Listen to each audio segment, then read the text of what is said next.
want to start with the thought exercise. I want you to picture the Amazon basin. What does it look like?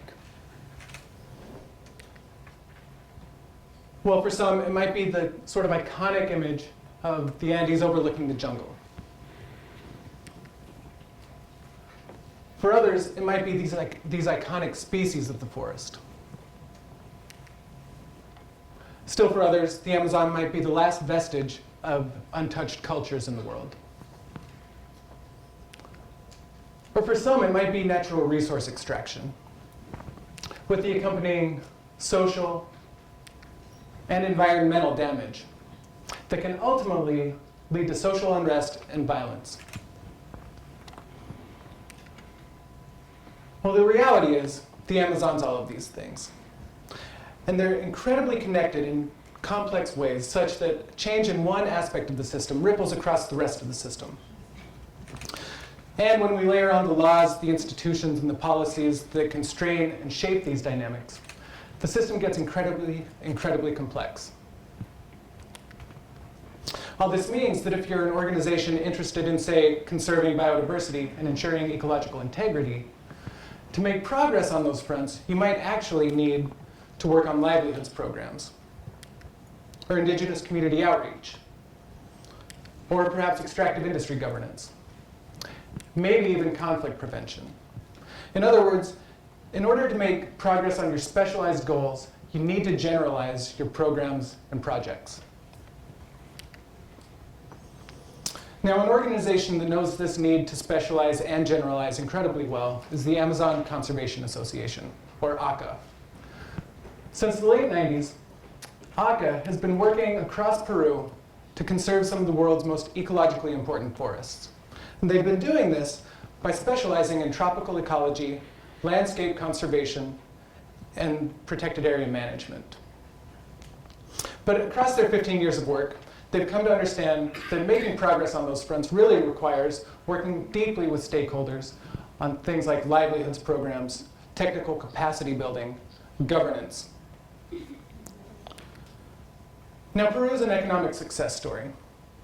With a history of conflict in the 1980s, poverty and reform in the 1990s, the new millennium has seen Peru rise to become one of Latin America's fastest growing and strongest economies. But that growth and that prosperity has come with a heavy price. And over the last 10 years, we've seen nearly 300% increases in conflict related to natural resources across Peru. All that means that conservation is simultaneously more important from an ecological perspective and more divisive from an economic and political perspective. And so conservation organizations are caught at the forefront of conflict. In that context, ACA took the strategic but risky decision to engage directly in conflict management. And they've done this by working with stakeholders to understand how their conservation projects are impacted by conflict in the region. Also, they've been looking at how their conservation projects might inadvertently be driving conflict in the region. And importantly, they've been looking for opportunities to use environmental management as a tool for peace building. And they've been successful in this. To date, they've incorporated conflict sensitivity into many of their programs and their projects. And they've received international funding to expand their conflict-sensitive work across the region, working with local communities, industry, and government.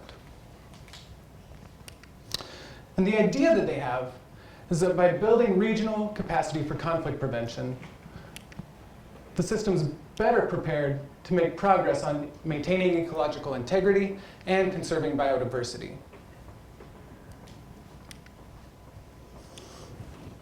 The question, though, for ACA is, what's the impact of this? Is this strategy working? Is it worth it? Well, that's a difficult question to answer, in part because whether it's in environmental work, whether it's in peace-building work, or development work, we typically don't collect the information necessary to tell us what's happening in a system. Rather, we measure specific progress toward our pre-specified objectives. In this case, how many acres of forest are conserved, how many species are saved. What we don't collect data on is what's happening in the rest of the system. How are our interventions affecting legal frameworks, affecting livelihoods, affecting markets? By not collecting information on those dynamics, we may be missing important dynamics that are emerging that could later undercut our ability to make progress on our original goals. And why do we do this? Why don't we collect the right sort of data to tell us what's going on in a system? Well, because it's difficult, and it's costly. Costly in terms of time, in terms of human capital, and financial resources. So if we look at how we traditionally monitor a project, we look at what activities we're engaging in an area. We ask what the outputs of those activities are. Then we measure what the outcomes of those outputs are and ask, are we making progress toward our pre-specified objectives? And funding structures support this. Most donors are interested in tracing the impact of their financial investments across a project cycle, but they're not willing to invest in data collection for other parts of the system, for ancillary things. So how do we overcome this challenge? Well, if we come back to the Amazon Conservation Association, they've taken another risky but strategic choice to invest in systemic impact assessment. Look at their conflict prevention work. They've got a traditional monitoring and evaluation framework that enables them to give the donor the information the donor needs to trace the impact of their financial investment.